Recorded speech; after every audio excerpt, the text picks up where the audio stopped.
Mesdames et messieurs, bonsoir. Vous êtes les bienvenus dans ce journal. Tout d'abord, les titres. Un nouveau centre d'accueil pour les patients du Covid-19. Il est situé à Bessia dans la commune de Matoto. L'infrastructure a été mise à la disposition des autorités sanitaires ce matin. À Koya, le calme est revenu après les scènes de violence et de panique d'hier mardi. Et pour cause de l'enterrement d'un jeune électricien de la localité, d'un côté les proches du défunt et de l'autre des partisans du respect des mesures sanitaires édictées par les autorités. Sport football, le Sili national toujours hanté par le cauchemar de la dernière Coupe d'Afrique des Nations. La piètre prestation de l'équipe A entraîne la réduction des primes des joueurs. Un arrêté conjoint vient d'être rendu public à cet effet. Bonsoir à tous. Lutte contre le Covid-19. Un nouveau centre de traitement est opérationnel. Il se trouve sur la bretelle de l'aéroport de Conakry avec une grande capacité d'accueil. La mise à disposition de ce centre a eu lieu en présence des acteurs impliqués dans le combat contre cette pandémie. Reportage Mama Issata Kamara. Ancien hôtel Bessia, devenu plus tard clinique internationale, est désormais l'hôpital indo-guinéen des travailleurs. Dans ce nouvel établissement, 3 blocs s'apprêtent à recevoir les patients du Covid-19. Face à l'urgence de la riposte contre le Covid-19, il a fallu seulement 10 jours à la Direction générale de la Caisse nationale de sécurité sociale pour rendre opérationnel ce centre de prise en charge. C'est un devoir national de patriotisme qui nous anime non seulement à mettre à la disposition du gouvernement, de l'État, mais aussi faire tout pour sauver les vies humaines. Les 2 blocs sont déjà disponibles. Le 3e bloc, nous allons commencer dès qu'ils vont occuper là. Mais nous ferons une séparation de 3 mètres pour que les travailleurs qui viendront ici soient en sécurité. Le directeur général adjoint de l'ANSS est venu apprécier les installations. Le personnel médical qui doit travailler aussi est déjà prêt. Les équipes sont constituées et après, une équipe de la prise en charge va venir pour définir l'itinéraire du médecin et des patients. Et nous comptons ouvrir ce centre dans les 48 heures pour pouvoir décongestionner donc cas et afin que les malades soient dans les meilleures conditions. Déjà, le bloc A, composé de 160 lits, est à date opérationnel. L'aménagement des autres blocs se poursuit pour accroître la capacité d'accueil des cas positifs au coronavirus. Ce centre de 370 lits vient s'ajouter à ceux de Nongo, Donka, Matam et du camp Alpha Gayayalo. Depuis la déclaration du coronavirus en Guinée, beaucoup de partenaires aident le pays à y faire face. C'est le cas par exemple des Émirats arabes unis. Ils viennent d'offrir 7 tonnes de fournitures médicales aux autorités sanitaires. Guéné Yansane a suivi la cérémonie de remise du matériel. C'est l'un des rares vols qu'enregistre l'aéroport international Conakry-Bessia en cette période de pandémie de Covid-19. Il s'agit d'un cargo d'assistance avec 7 tonnes de fournitures médicales convoyées par les Émirats arabes unis. Cette mythologie constitue une partie des valeurs qui définissent la politique extérieure des Émirats arabes unis dans les aides extérieures bien avant l'apparition du coronavirus, tout en signalant que aider la République de Guinée dans sa lutte contre la propagation du virus corona est une mission qui tenait à cœur l'État des Émirats arabes unis. C'est pourquoi aujourd'hui, il a convoyé cette aide humanitaire à la République de Guinée. Ces fournitures médicales viennent ainsi renforcer la capacité de riposte du gouvernement guinéen face au Covid-19.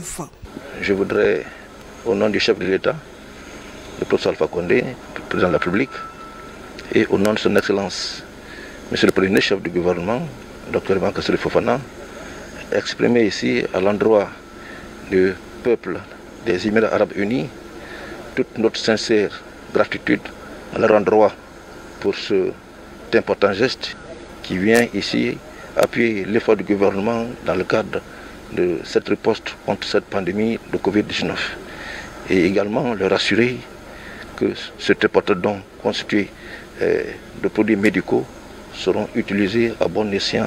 Les Émirats arabes unis répondent à l'appel du président de la République, professeur Alpha Condé, en vue d'appuyer les efforts du gouvernement dans la lutte contre cette pandémie.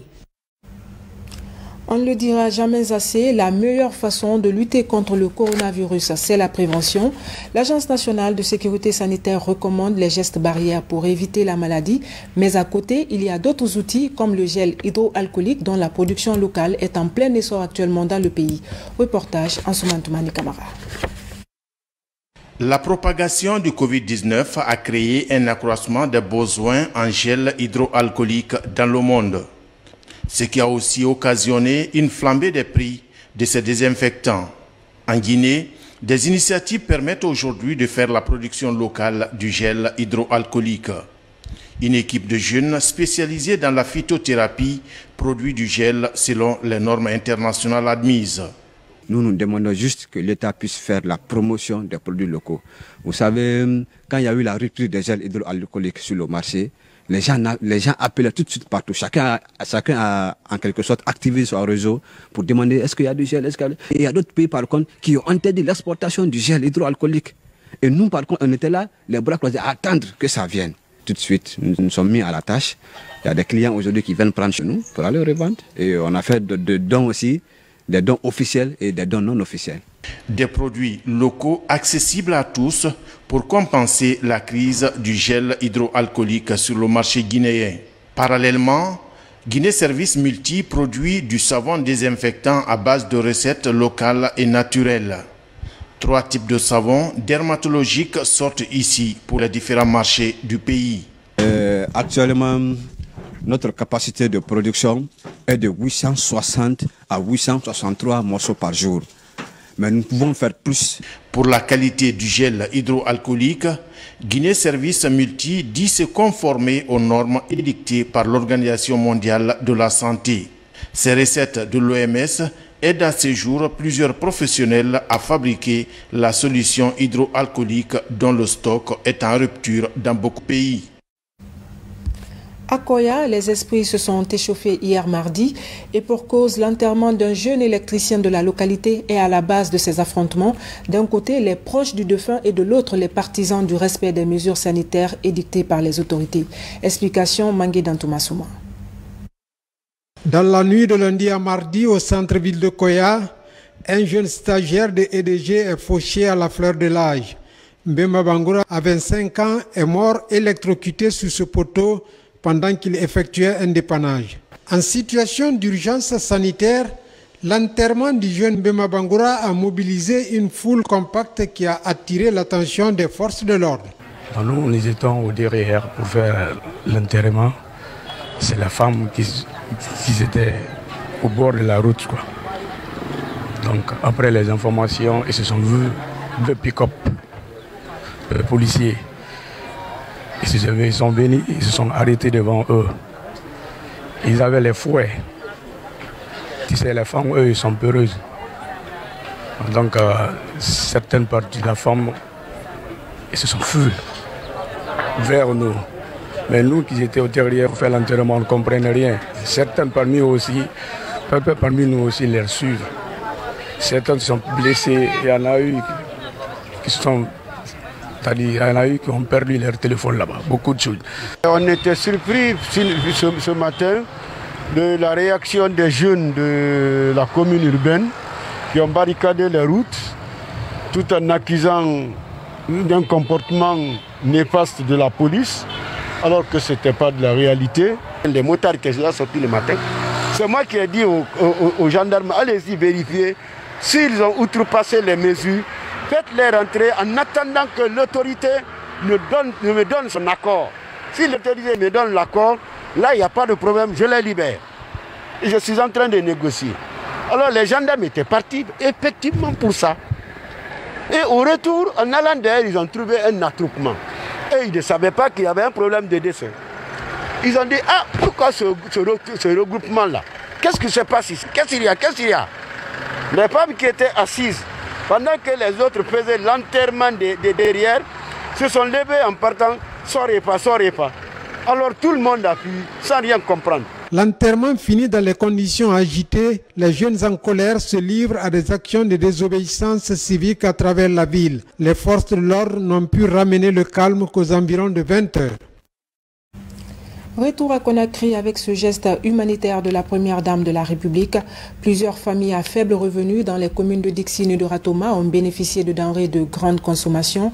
Un don pour accompagner ces familles pendant le Ramadan qui coïncide avec la crise sanitaire. Reportage Moussa Bangoura. L'invité tragique de l'année 2020, c'est bien le coronavirus. Sur pied de guerre contre cette pandémie, la Fondation Prosmi de la première dame de la République encourage le semi-confinement des couches vulnérables.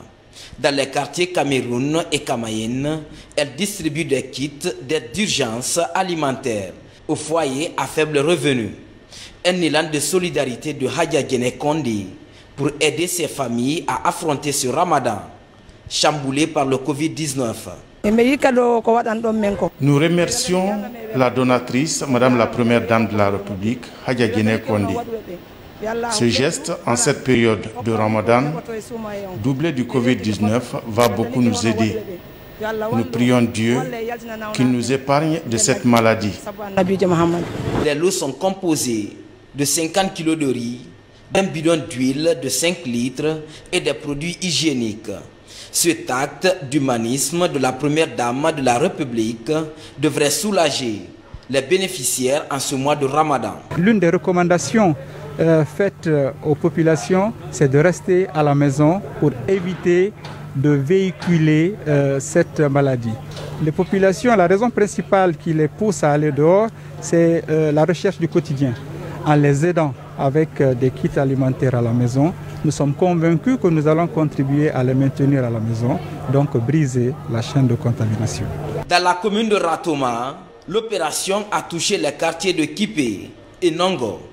Là, des vivres ont été mis à la disposition des responsables locaux qui devront procéder à la remise officielle de cette œuvre de charité dans les foyers ciblés. L'objectif visé de la Fondation Prosmi est de réussir le pari de vaincre la pandémie de coronavirus en Guinée. Le Ramadan, c'est aussi le moment des traditions culinaires. À Kankan, dans beaucoup de concessions, la bouillie est une étape obligatoire dans la rupture du jeûne. Mais pourquoi notre reporter Aboubacar Diaby s'est rendu dans quelques familles pour tenter d'avoir une explication à cette préférence alimentaire? Suivez. La bouillie est sacrée pour le jeûneur de la savane guinéenne. À Kankan, couper le jeûne avec quelques gorgées chaudes de bouillie est ancré dans les habitudes alimentaires. Chez les Maninkamori, la bouillie se prend sans sucre. C'est le plat d'ouverture avant le taux et le lafidi assaisonné au Soumbara. Kankan insiste ce qu'on aime la bouillie pour couper le jeûne. Donc, dans la famille ici, c'est ce qu'on préfère. C'est ce qu'on préfère, de couper le jeûne avec ça. C'est une culture pour nous, de couper le jeûne avec la bouillie. Après maintenant, le riz vient, les autres aliments. Le riz vient après le taux.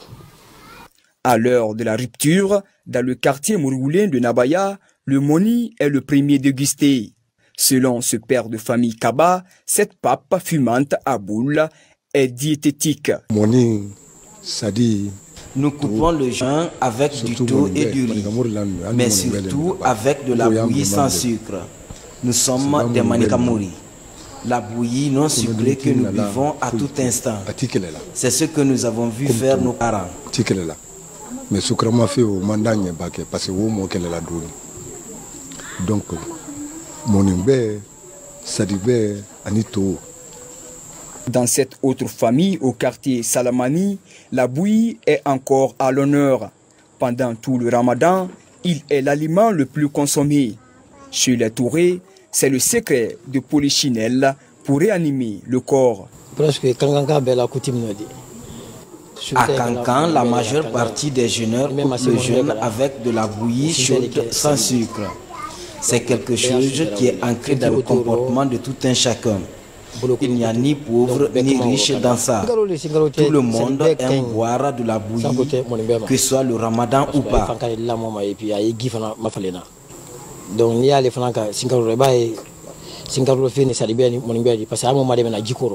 La bouillie se fait avec la poudre de céréales moulue et arrondie en petites boules par des mains expertes. La cuisson est faite avec de l'eau en moins de 30 minutes. Son histoire remonte aux origines des communautés. Sport football, le Sili national toujours hanté par le cauchemar de la dernière Coupe d'Afrique des Nations. La piètre prestation de l'équipe A entraîne la réduction des primes des joueurs. La décision est prise, un arrêté conjoint vient d'être rendu public. Kabafoudi. Le gouvernement guinéen ne digère toujours pas la débâcle de Sili national à la dernière Coupe d'Afrique des Nations.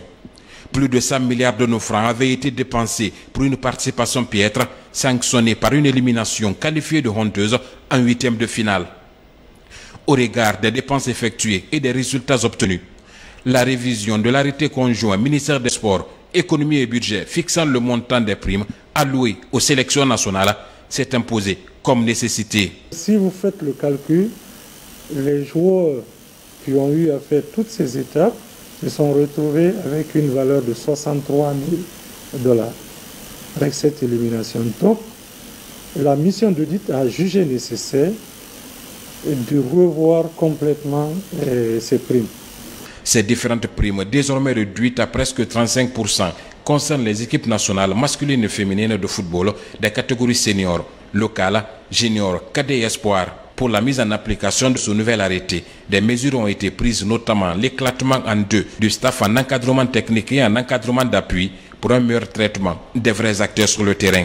Pour la sélection A, les primes de regroupement ne changent pas, les 2 000 $ en mission, la prime de victoire qui était payée en francs guinéens, donc ça aussi ça ne change pas. Le grand changement c'est au niveau des phases finales.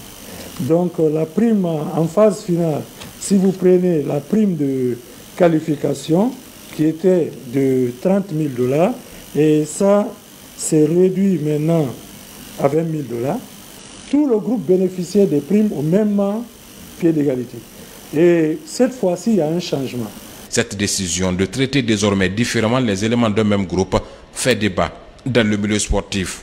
Depuis presque 4 ou 5 ans, moi personnellement je me bats contre ça. Un exemple, un joueur ne doit pas être traité de la même manière que celui qui lui porte son sac. Je vous ai dit, j'ai dit ça, j'ai dénoncé, en interne. Bon, ça ne plaît pas à tout le monde, mais ce n'est pas ça le problème. Aucun joueur aujourd'hui n'aimerait être traité de la même façon qu'un intendant. C'est le joueur qui est le patron. Si on vient, si vous voyagez, si vous êtes venu me parler, c'est parce qu'il y a des joueurs. S'il n'y a pas de joueurs, il n'y a plus de voyage, il n'y a plus de match, il n'y a plus rien. Pour l'équilibre dans le traitement des sportifs, quelques faveurs sont accordées aux acteurs des autres disciplines collectives ou individuelles. À la différence de football, et ils ne bénéficient que des primes de qualification acquises sur le terrain, ajoutées aux primes de regroupement aux phases finales des compétitions africaines et mondiales, à cause de la particularité de leur compétition. La Guinée et le monde culturel en deuil. Kani Damba Kanté, la voix sublime, s'en est allée pour toujours. Elle a été arrachée à notre affection ce mercredi après une longue maladie. Cette grande artiste maîtrisait plusieurs instruments, dont le balafon. Son portrait avec Hassani Lalsila.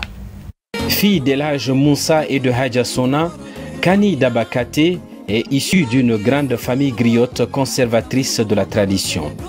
Pur produit de Kaloum Star de Maître Barry et Atlantic Melody, Kani s'est forgé une expérience à travers les années d'apprentissage et de collaboration avec des artistes comme Sekouba Bambino ou Moridjelidine Kouyaté.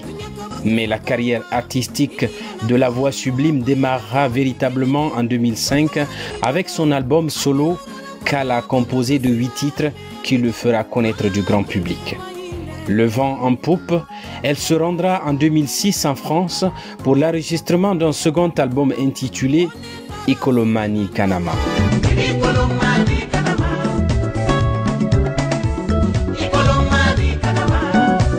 Avec ce dernier sorti en 2008, elle connaîtra la consécration sur la scène nationale et dans la sous-région ouest africaine. Kani Damba Kanté maîtrisait à la perfection plusieurs instruments traditionnels, dont le balafon, et se démarquait dans ses titres par la pertinence des thèmes.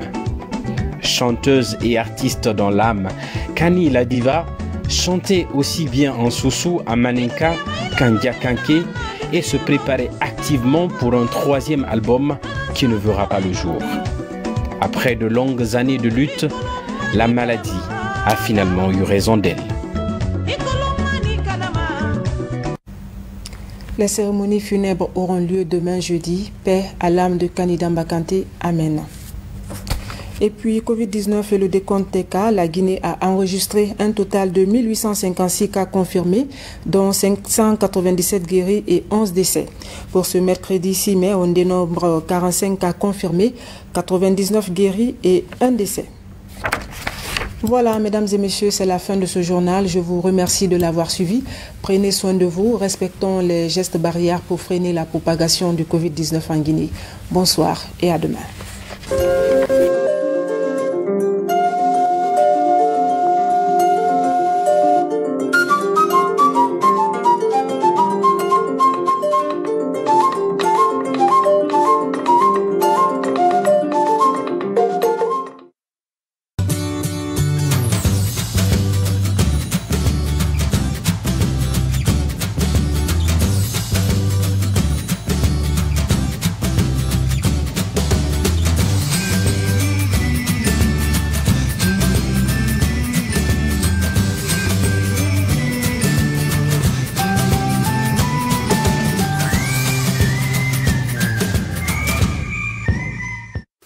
Mesdames et messieurs, bonsoir. Aujourd'hui, nous avons eu 45 cas positifs sur 143 personnes testées, soit l'indice de positivité à 31%, ce qui porte le cumul des cas à 1856 depuis le début de la maladie. Nous précisons que la Guinée a opté pour un dépistage massif afin de détecter à temps les cas dans la communauté, les extraire et les soumettre à un traitement rapide afin que ces personnes malades, souvent asymptomatiques, ne contaminent pas les personnes à risque, à savoir les femmes enceintes, les personnes âgées ou les personnes avec comorbidité, ce qui augmenterait le risque de décès avec le Covid. Ainsi, nous suivons actuellement 1856 personnes comme contact et 510 personnes sont hospitalisées dans nos structures, dont 362 à Donka et le reste entre le camp Al-Fayaya et le site de Nongo. Nous sommes au regret de vous dire qu'il y a eu un décès, ce qui porte le nombre de décès à 11. Et il y a eu heureusement encore 99 sorties guéries de ces sites de prise en charge, ce qui porte le nombre à 597 personnes guéries à date. À la réanimation, il y a 13 personnes en réanimation, dont 6 nécessitent des soins intensifs. Et mesdames et messieurs, le numéro 115, qui est opérationnel depuis le début de l'épidémie, a enregistré jusqu'à la date du 4 mai 20 807 appels, soit une moyenne de 4 224 appels par jour. Et en termes d'alerte, il y a eu 3 564 alertes et 3 472 appels émis par les enfants, soit un taux de 15%, ce qui est très élevé. Et nous profitons de l'occasion pour rappeler aux parents à plus de responsabilités par rapport à l'utilisation du 115 par les enfants. Et aussi, nous regrettons que certains citoyens se faisant passer comme agents de l'ANSS appellent d'autres citoyens jamais testés pour leur dire qu'ils sont testés positifs. Cette situation regrettable a été constatée depuis quelques jours et des investigations sont en cours. Nous avons identifié des numéros et nous allons porter plainte contre ces personnes. Toutefois, il faut dire que ce type de comportement est de nature à discréditer notre institution et porter préjudice au remarquable travail que fait le personnel de santé et les gens de terrain, que nous profitons de l'occasion pour les remercier.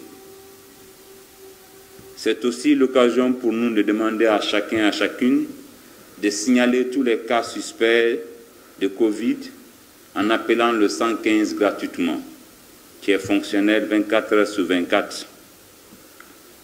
Mesdames et messieurs, comme recommandation, nous ne cesserons d'appeler la responsabilité de chacun de nous tous au respect des mesures des barrières, à savoir la distanciation sociale de 1,50 m, car cette distanciation sociale permet d'être à l'abri des postillons de salive qui sont émis par votre interlocuteur.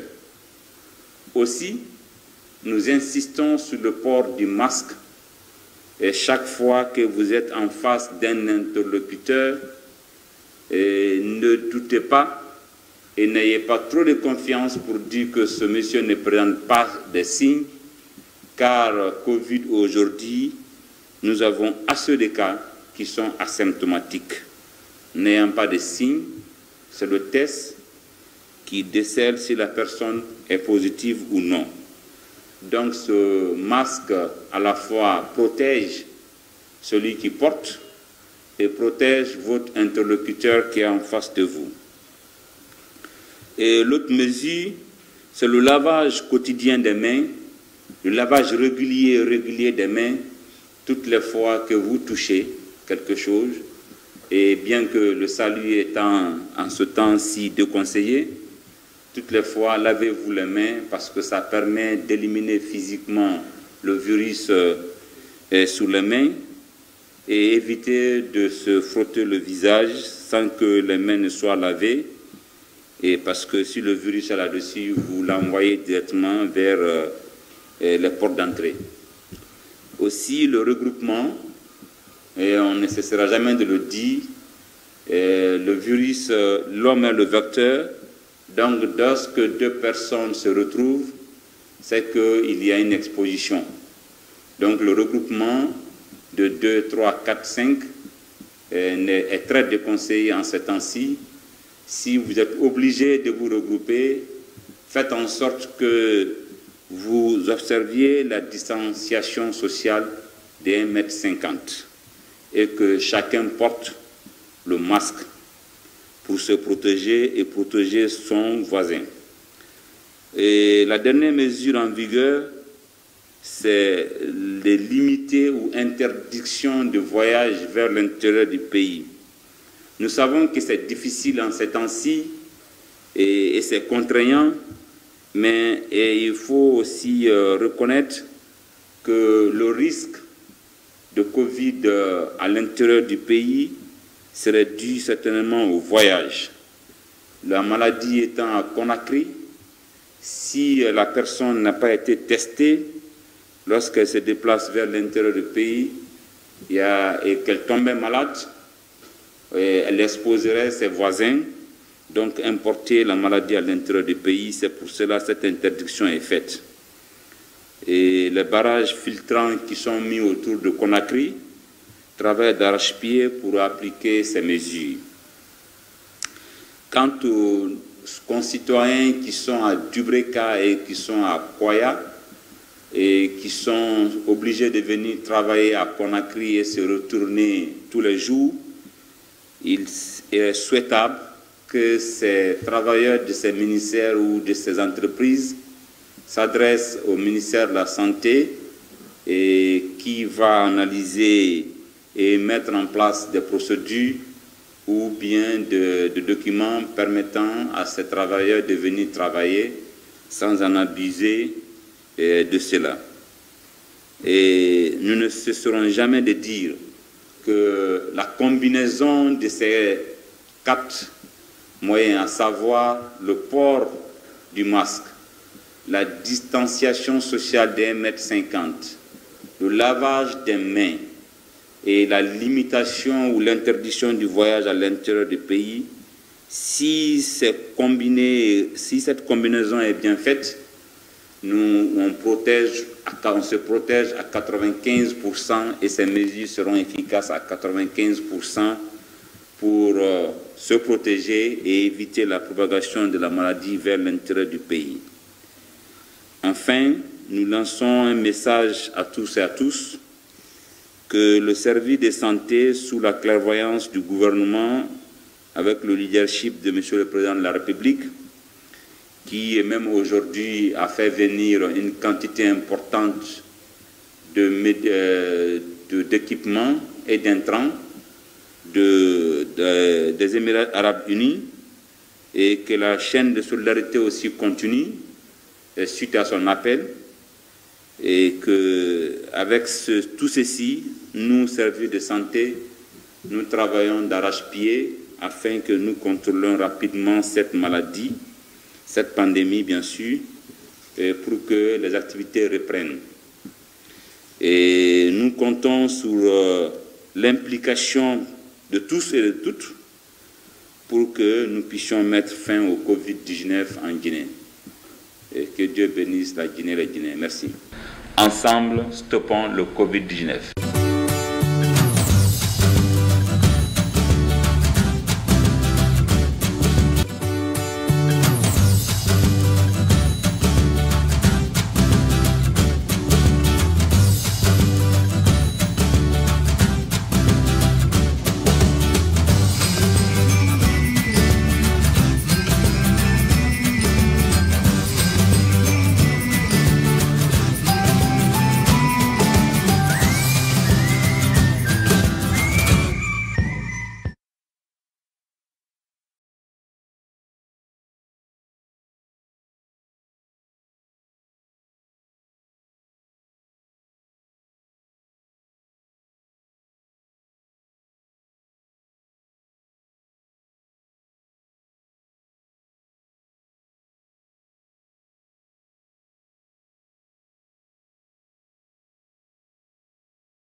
C'est la deuxième fois consécutive que la société CIMAF offre des kits sanitaires aux populations de Dubreka en cette période de crise sanitaire en Guinée.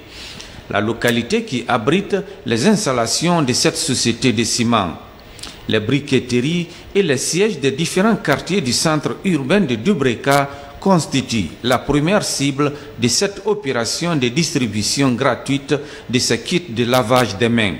Je ne suis pas surpris parce que généralement, CIMAF priorise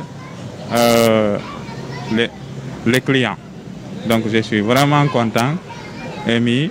Je remercie beaucoup la direction commerciale et ces kits seront utilisés à bon escient, Inch'Allah. C'est la première fois qu'on a eu don pour la part de la société. Au nom de ma population de Tobolo, je vous remercie beaucoup, je remercie la société, que Dieu bénisse cette société.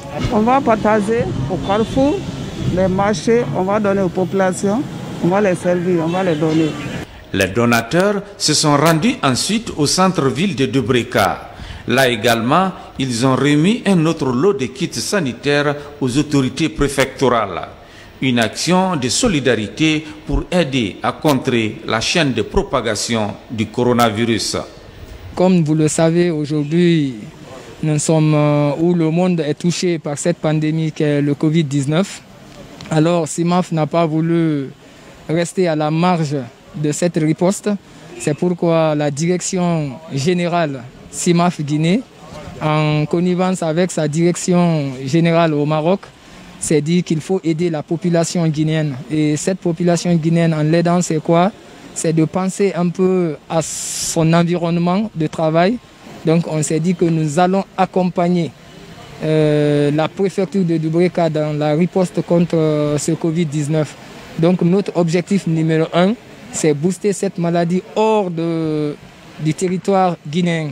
Au niveau de CIMAF et toutes les entreprises de la place, ce n'est pas leur première fois. Donc on les remercie. Le mot est très simple mais très significatif. Donc on les remercie par rapport à ce geste.